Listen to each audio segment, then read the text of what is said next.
Project Frontier! Multiplayer Pre-alpha survival footage. game where every playthrough is a new adventure in an ever-evolving world with new maps, new modes, and new mods. Did Welcome he to said Project collect Frontier. wood and stone? Project Frontier combines the best of survival games like Valheim with fast-paced co-op fun of games like Helldivers. We're taking the joy of a survival game and distilling it into something that you can play with friends in a single match. So when you and your friends hop into a game of Project Frontier, you're gonna have an objective to complete for that session. You're going to need to harvest some resources, craft some basic gear, maybe build a base, just like in the survival games you're familiar with. But then it's all about going out in the world, exploring it, interacting with it, fighting the NPCs, completing quests, and interacting with other players. In order to fit a survival adventure into a session, we can't have all the grind of a typical survival game. So we're going to have to cut that out somehow. And the first way to cut it out is that we're going to automate some of the harvesting. For example, at the onset, instead of cutting down thousands of trees, you're going to cut your first few trees down, and then you're going to build a lumber mill. At that point, your NPCs will come out, and they'll start clear-cutting the forest for you. Now, the other player teams have their own quests, their own objectives, and sometimes those objectives are going to be complementary, sometimes they're going to be adversarial. For example, my team might have an objective to find a vampire's crypt. Mike's team might also have an objective to find a vampire's crypt. We might be doing it because we're trying to kill Dracula, whereas Mike's team is doing it because they want to resurrect Dracula. Yeah, seems appropriate. Yeah, it's par for the course for you. So while we might join forces at first in order to look for the crypt and to clear the way to it, eventually we're going to have to be at odds with each other. So when you hop in, you're gonna get a procedurally generated map that rearranges handcrafted landmarks in an interesting way. You're going to have a new set of quests, new sets of enemies, different weapons, and of course you'll be playing with different players. But more importantly, you're never going to be limited to just the content we make. You'll be able to make your own quests, your own enemies, your own adventures, and inject them right into Project Frontier for both your friends and others to enjoy. We love playing games, we love making games, and we also love empowering others to create games. Whether you are a novice or an experienced game developer, you will have fun creating in Project Frontier. So we're brothers and we founded OCP. Before this, we were both at Epic Games where we worked on projects like Fortnite, Gears of War, and Unreal Engine.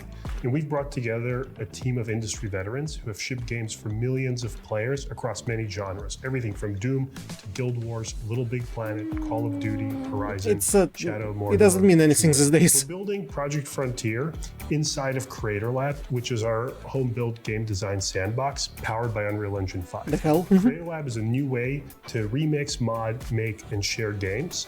And what we've tried to do with it is to turn creation into an extension of play. We want you to be playing with your friends and in a single click, be creating with your friends. And you can do just about anything. You can make new weapons, new bosses, new NPCs. You can write your own quests. Let's say you want to make an extra special sword. You take a regular sword, you add the ability to be on fire and shoot fire. Now you've got a sword of fire. You take that sword and drop it into an NPC's inventory. That NPC now knows how to use a sword of fire. That's kind of cool. And NPCs and playable characters, everything is built using Creator Lab. So that is all available to you. It's all one executable and you just go from play to create. There's no other executable to launch. There are no devices to switch.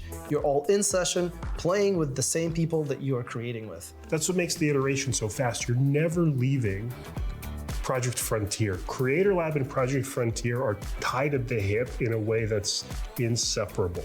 That's really what makes the creation so easy. Like when you go to make that fire sword. Does anyone remember Project Spark? You don't have to go to Blender and model and how long it lived. You grab one of our swords. You grab our fire ability.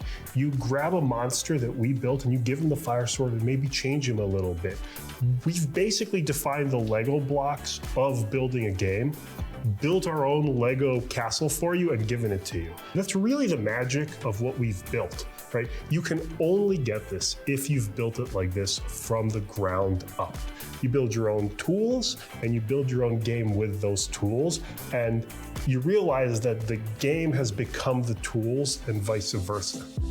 Now, when you're using the idea is cool, but people struggle to realize it. Engine, UEFN, Unity, or Roblox, you can make your standalone game. You can do that with Project Frontier as well. But you don't have to make a whole standalone game. If you just have a very specific piece of content you want to make, you can make just that and inject it directly into Project Frontier itself. For example, you played a quest that we made and you think you have a better idea for a quest. Go ahead and make a new quest and inject it right into Project Frontier. Not only is it really easy to inject content into Project Frontier, you can also mix standalone things that other people have made together.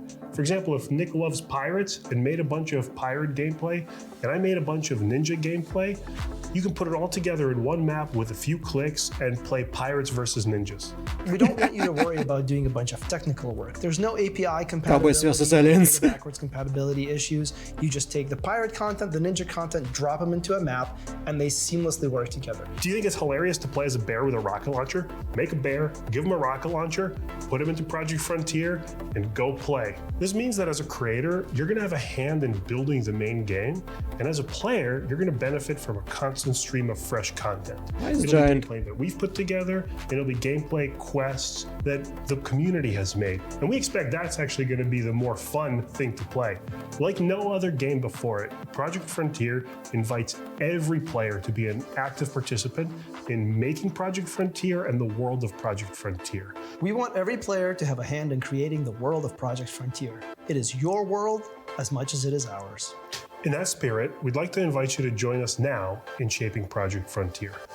You can join the Project Frontier community on Discord at ocp.gg/discord. We run a very open development process. We love sharing our work and getting your feedback.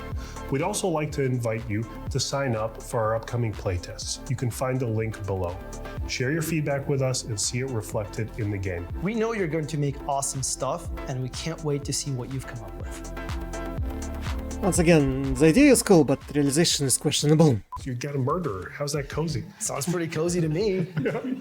If you're a cannibal. you cook some stuff, you cook some people, yeah. Okay, so